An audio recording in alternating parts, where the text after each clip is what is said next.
بسم اللہ الرحمن الرحیم۔ السلام علیکم ناظرین، راز کو نیوز سے میں ہوں آپ کا ہوسٹ احسن چیمہ۔ ناظرین، ڈاکٹر شہزاد نسیم کا تعلق خان مال سے تھا۔ والد معمولی سرکاری ملازم تھے۔ شہزاد نسیم نے سرکاری اسکولوں میں تعلیم حاصل کی، پشاور یونیورسٹی سے سول انجینئرنگ کی نوکری کی کوشش کی، لیکن نوکری نہ ملی تو تھائی لینڈ چلے گئے۔ 1973 میں لی کوان یو نے جب سنگاپور کو دنیا کا بہترین ملک بنانا شروع کیا تو وہ ان سے متاثر ہو کر سنگاپور چلے گئے۔ آسٹریلیا کی مشہور کمپنی مائن ہارٹ نے اس زمانے میں سنگاپور میں کام شروع کیا تھا اور وہ اس میں ملازم ہو گئے۔ ناظرین، وہ محنتی انسان تھے، تیزی سے ترقی کرنے لگے اور دیکھتے ہی دیکھتے کمپنی کے ایم ڈی بن گئے۔ کمپنی نے انہیں 1985 میں پورے ایشیا کا ڈائریکٹر بنا دیا۔ کمپنی کا مالک بن مائن ہارٹ ان سے بہت متاثر تھے، اس نے انہیں اپنا بیٹا بنا لیا اور یوں 1997 میں کمپنی میں وہ شیئر ہولڈر بن گئے۔ ناظرین، بل مائن ہارٹ کا 2003 میں انتقال ہوا تو ان کی کمپنی ان کی بیٹی کے حصے میں آ گئی۔ اس نے یہ کمپنی چلانے کی کوشش کی لیکن بزنس اس کے بس کی بات نہیں تھی، چنانچہ اس نے یہ کمپنی بیچنے کا فیصلہ کیا۔ ناظرین، بات آگے بڑھانے سے پہلے میں آپ کو یہ بھی بتاتا چلوں کہ مائن ہارٹ کمپنی کرتی کیا ہے۔ ناظرین، یہ دنیا کی ٹاپ 10 ڈیزائننگ فرمز میں شمار ہوتی ہے۔ یہ ایئرپورٹس، میٹروز، پلز، ہائی وے، واٹر سپلائی اسکیمیں، سیوریج سسٹم اور دنیا کی بلند ترین عمارتیں بناتی ہے۔ مائن ہارٹ نے ملیشیا میں دنیا کی دوسری بلند ترین عمارت مردیکا بنائی۔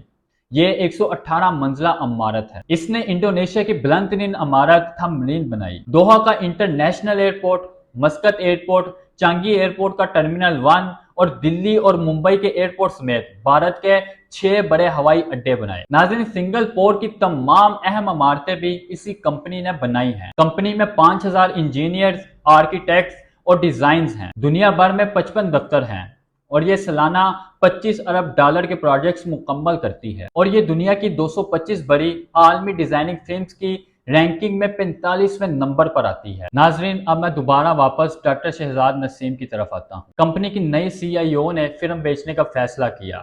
کمپنی کے اثاثوں کا تخمینہ شروع ہوا تو اس نے ایک دن شہزاد نسیم کو بلا کر کہا، آپ یہ کمپنی کیوں نہیں خرید لیتے؟ شہزاد نسیم کا جواب تھا کہ میرے پاس اتنے پیسے نہیں ہیں۔ تو کمپنی کی مالکن نے کہا کہ آپ یہ مجھ سے خرید لیں اور کما کر قیمت ادا کرنا شروع کر دیں۔ یہ پیشکش اچھی تھی لہٰذا سودا ہو گیا۔ ڈاکٹر شہزاد نسیم نے کمپنی کا چارج لے لیا۔ یہ کماتے رہے اور قسطیں ادا کرتے رہے، یہاں تک کہ 2010 میں ڈیل مکمل ہو گئی اور شہزاد نسیم کمپنی کے مختار کل بن گئے۔ ناظرین، پاکستان کے زیادہ تر اوورسیز بزنس مین دوسرے ملکوں میں کامیابی کے بعد ایک مرتبہ پاکستان میں ضرور آتے ہیں۔ یہ کیوں آتے ہیں؟ اس کی 3 وجوہات ہیں۔ پہلی وجہ، یہ اپنی مہارت اور کامیابی اپنے ملک اور اپنے لوگوں کے ساتھ شیئر کرنا چاہتے ہیں۔ دوسری وجہ، یہ سمجھتے ہیں کہ ان کا تعلق جس زمین کے ساتھ تھا اس زمین کا ان پر قرض ہے، لہٰذا انہیں یہ قرض ادا کرنا چاہیے۔ اور تیسری وجہ، پاکستانی سیاستدان اور بیوروکریٹس ہر کامیاب اوورسیز پاکستانی کو سبز باغ دکھاتے ہیں۔ یہ اس باغ کو سچ مان لیتے ہیں، ملک میں سرمایہ کاری کرتے ہیں اور پھر پھنس جاتے ہیں۔ یہ لوگ انہیں یہ بھی بتاتے ہیں کہ اگر آپ نے اپنے ملک کی خدمت نہ کی تو دنیا اور آخرت میں آپ اللہ کو کیا جواب دیں گے؟ ناظرین، ڈاکٹر شہزاد نسیم کے ساتھ بھی یہی ہوا۔ پاکستانی سیاستدان اور بیوروکریٹس نے انہیں غیرت دلانا شروع کر دی۔ ان کے خون نے جوش مارا اور انہوں نے 2006 میں پاکستان میں $300 ملین کے 3 بڑے پروجیکٹ شروع کر دیے۔ ناظرین، یہ تینوں پروجیکٹس کراچی میں تھے۔ ان میں super luxury town tower, 6 star club بھی تھے اور ہائی رائز لگژری ٹاؤن بھی تھے۔ یہ پاکستان آئے تو 2007 اور 2008 میں بم دھماکے شروع ہو گئے۔ کراچی میں چینیوں پر حملے ہونے لگے، لہٰذا شہزاد نسیم کا چینی کنٹریکٹر اپنے ساتھیوں کے ہمراہ پاکستان چھوڑ کر چلا گیا اور یوں پہلے ہی ہلے میں ان کے $1 ارب ڈوب گئے اور یہ ابھی اس جھٹکے سے نہیں سنبھلے تھے کہ ان پر مقدمات ہونا شروع ہو گئے۔ ناظرین، کبھی ایک شخص عدالت چلا جاتا اور کبھی دوسرا پولیس یا FIA کو درخواست دے دیتا۔ عدالتی کارروائیوں کی وجہ سے ان کی بینک گارنٹیز بھی ڈوب گئی۔ اس دوران نیب کا کیس بھی بن گیا اور یہ نیب کی پیشیاں بھی بھگتنے لگے۔ ناظرین، نیب ایکٹو ہوا تو FIA میدان میں کود پڑا۔ اسی طرح مقدمات اور پیشیاں ہوتی چلی گئی۔ حکومت پاکستان نے انہیں 17 امتیاز سے نوازا یہ ان کی کامیابی اور خدمات کا اعتراف تھا۔ حکومت ایک طرف ان سے اسلام آباد، لاہور اور کراچی میں میگا پروجیکٹس شروع کرنے کی درخواست کر رہی تھی۔ یہ ان سے پاکستان کا پہلا سمارٹ سٹی بنوا رہی تھی، ان سے اسلام آباد کا ایئرپورٹ اور راوی ریور ڈیولپمنٹ کا منصوبہ بنوا رہی تھی، اور دوسری طرف ان پر مقدمات بنتے جا رہے تھے۔ انہیں ایک طرف ستارہ امتیاز دیا جا رہا تھا اور دوسری طرف وہ ملزم بنتے جا رہے تھے۔ ان کا بیٹا جو اس وقت مائن ہارٹ کمپنی کا CIO بھی ہے، وہ بھی کراچی نہیں آ سکتا کیونکہ اس کے خلاف مقدمات بن چکے ہیں اور وہ پولیس اور FIA کو مطلوب بھی ہے۔ ناظرین، اب آپ صورتحال ملاحظہ کیجئے۔ شہزاد نسیم جو ایک طرف 55 ملکوں میں بزنس کر رہے ہیں، پاکستانی اوریجن ہونے کے باوجود بھارت نے انہیں لانگ ٹرم ویزے دے رکھے ہیں اور وہ بھارت میں اربوں روپے کے پروجیکٹ کر رہے ہیں۔ کمپنی آسٹریلیا سے لے کر برطانیہ تک سینکڑوں پروجیکٹس پر کام کر رہی ہے اور یہ سالانہ $25 بلین کے منصوبے مکمل کرتی ہے، جبکہ دوسری طرف یہ اپنے ہی ملک میں داخل نہیں ہو سکتے۔ یہ ایک طرف ملک کے تیسرے بڑے ایوارڈ ہولڈر ہیں اور دوسری طرف یہ پولیس، FIA اور نیب کو بھی مطلوب ہیں۔ یہ ایک طرف سنگاپور میں پاکستانی ایمبیسی کے سب سے بڑے ڈونر بھی ہیں۔ ناظرین، حکومت سیلاب سے لے کر زلزلہ زدگان تک کے لیے ان سے امداد طلب کرتی ہے اور دوسری طرف پاکستانی عدالتوں میں ڈاکٹر شہزاد نسیم حاضر ہو کے آوازیں لگ رہی ہیں۔ چنانچہ اگر ہم شہزاد نسیم کو پاکستان میں سرمایہ کاری کی خوفناک مثال دیں تو اس میں کوئی غلط بات نہیں ہے۔ ناظرین، میں یہ نہیں کہتا کہ شہزاد نسیم 100% سچے ہیں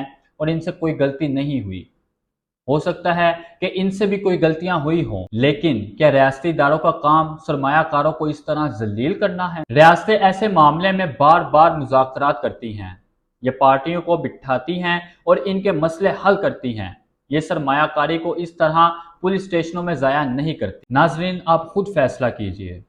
شہزاد نسیم ایک بڑا کاروباری نام ہے، اگر اس کا ملک اس کے ساتھ یہ سلوک کرے گا تو کیا دوسرے ملکوں کے سرمایہ کار پاکستان میں سرمایہ کاری کریں گے؟ مجھے یقین ہے کہ اگر یہ شخص کسی دوسرے ملک کا شہری ہوتا تو وہ ملک اسے سرمایہ کاری کا سفیر، مشیر یا وزیر بنا دیتا اور اس کی مدد سے عالمی سرمایہ کاروں کو اپنی طرف متوجہ کرتا، جبکہ ہم نے اسے عبرت کا نشان بنا دیا، ہم نے اس کی نیکی کو اس کے لیے سزا بنا دیا۔ ناظرین، حکومت نے ملک میں سرمایہ کاری بڑھانے کے لیے 20 جون کو اسپیشل انویسٹمنٹ فیسیلیٹیشن کونسل بنائی ہے۔ اس کا مقصد دنیا بھر کے سرمایہ کاروں کو پاکستان کی طرف متوجہ کرنا ہے۔ کونسل میں سول اور ملٹری دونوں قسم کے اہلکار موجود ہیں۔ بظاہر فوج اور حکومت دونوں اس بار سیریس دکھائی دیتے ہیں۔ ہمیں یہ قدم بہت پہلے اٹھا لینا چاہیے تھا۔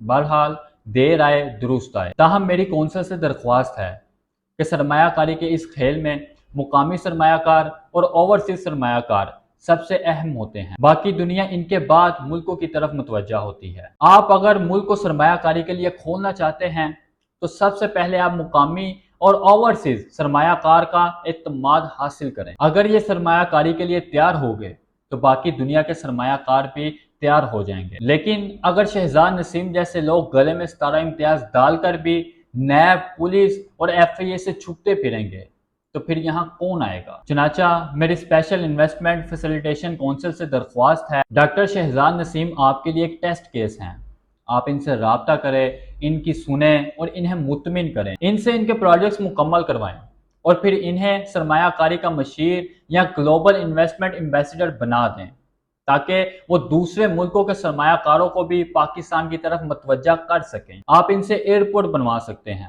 نئے شہر ڈیولپ کرا سکتے ہیں اور اسلام آباد کے بلو ایریا کو بزنس ڈسٹرکٹ میں بھی تبدیل کرا سکتے ہیں۔ ناظرین، ملکوں کی ترقی کا یہ راستہ ہوتا ہے، لیکن ہمیں یہ راستہ اپنانے کے لیے حماقت اور انا ترک کرنا پڑے گی، اور ہم ظاہر ہے ان احساسوں سے محروم نہیں ہونا چاہتے۔ چنانچہ ہماری مرغیاں دوسروں کے گھروں میں بیٹھ کر انڈے دے رہی ہیں اور ہم چارپے پہ بیٹھ کر چچ چچ کر کے دوسروں کے مرغوں کو اپنی طرف متوجہ کر رہے ہیں۔